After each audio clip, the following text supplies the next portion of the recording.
Who are you? A ghost from your past, here to put an end to this sideshow. You picked the wrong person to haunt. What is up, guys? This is F3 here. So in this video, I will be listing out the top 10 fights from Cobra Kai.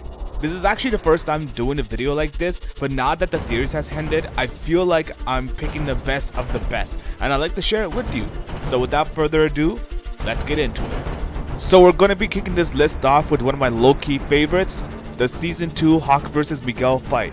Me personally, if I had the chance to rewrite this series, I would make Miguel and Hawk proper rivals, simply because it would basically remind me of an interesting dynamic resembling of Naruto and Sasuke from Naruto, but in this case, Sasuke tries to bring Naruto back from the dark side. But with that aside, the fight choreography was insane. We could see a battle of the Reformed versus the Sunken, especially when they started out as friends. Though to be fair, after this fight they were still friends, it was in Season 3 they stopped being friends for a short while. Next up on this list, we got Sam vs. Tory Season 4. I picked this as number 9 on my list because it was an absolute gift watching Sam not only switch between the Eagle Fangs and the Miyagi-Do styles, but creating a hybrid out of both of them mid-battle. That is insane adaptability right there. Now character-wise, she was arguably more of a bully here. No doubt some of it was due to the combination of identity conflict inflicted by Daniel, as well as Johnny's aggressive ways through Eagle Fang. But the choreography, the soundtrack, and the energy displayed in that fight makes it one of my favorites. Next up on number 8, we have Hawk vs. Robby Season 4. Now there's a true clash of yin and yang. It's an interesting dynamic to see with Robby as the yin in Cobra Kai on the surface, but deep down he always had his roots in Miyagi-Do, and Hawk being the yang in Miyagi-Do on the surface, but deep down had his roots in Cobra Kai. And seeing them use those respective styles against each other gives it all of that "it's not what it seems" vibe during their fight. And their shirts off moment was also the highlight of the entire Season 4 action, and that's why I put it 9th on my list. On number 7, we got Miguel vs. Robby Season 5. Out of all the Miguel and Robby fights I've seen, this one is peak.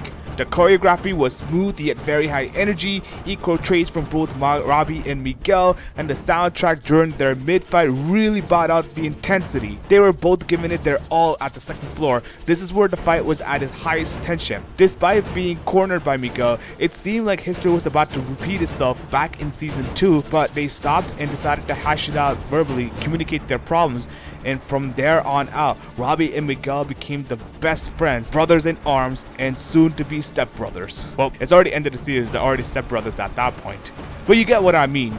On number 7, we have Miguel versus Dublin Thunder. Not the entire team, but against one male captain and one male member of Dublin Thunder.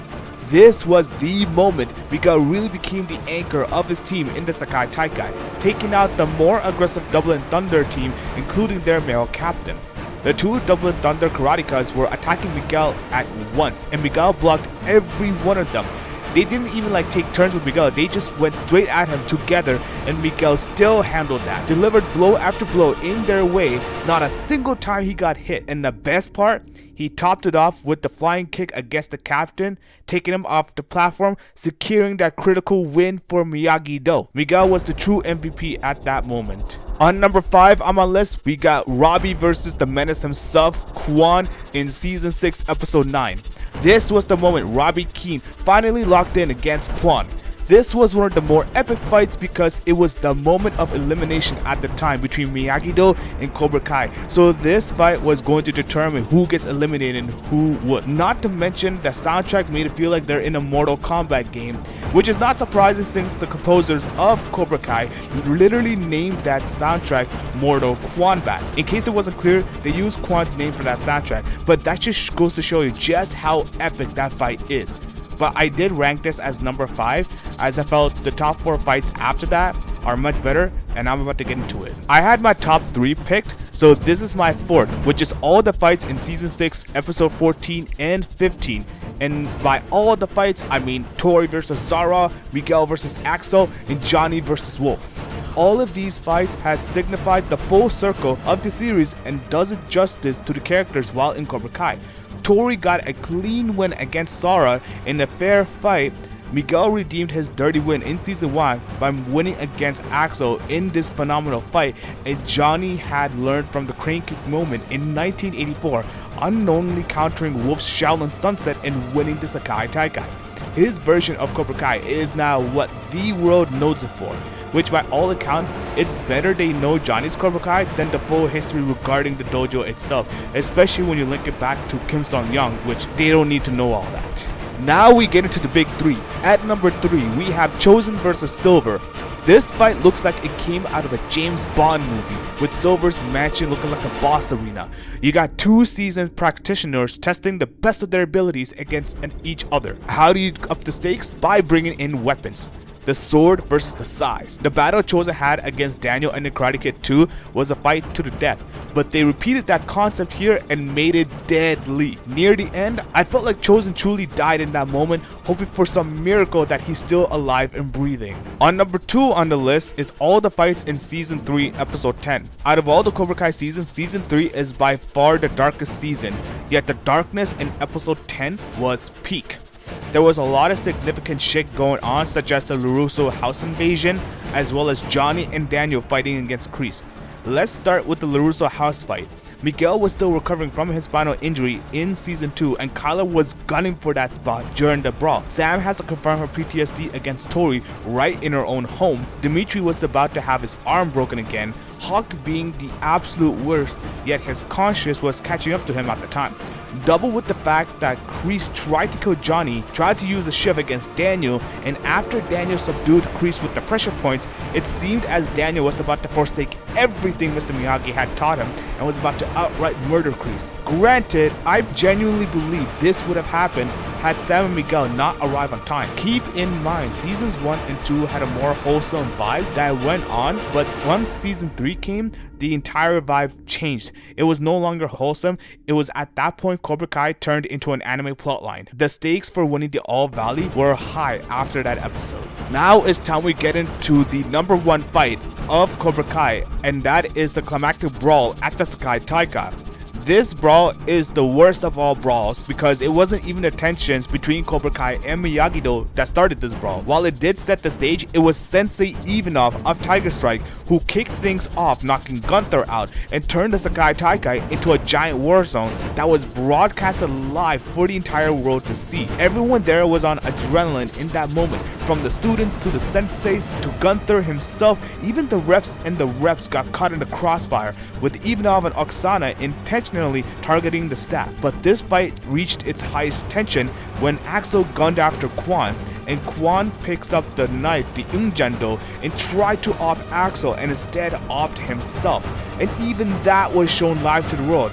There was a lot to see, such as Robby 2v1 and Kwon and Yu, Hawk and Dimitri working together against Tiger Strike, as well as Devon and Kenny. We also had Johnny and Daniel versus Wolf, Kwon's flashy stunts against the Iron Dragon moves, and Sam's stunt to save Robby and Tory. Even though I consider Season 3 the darkest season of Cobra Kai, that episode in Season 6 Part 2 had the exact same level of intensity as Season 3. That is it for my video, guys.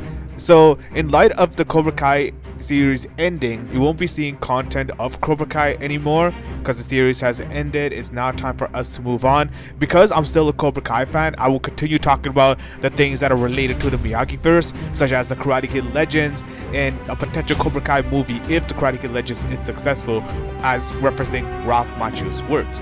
However, we have to consider that there's also going to be an eventual end for those two. And if you want to see more Cobra Kai content or Cobra Kai related content, here are some recommendations from my channel that I would suggest you guys to watch.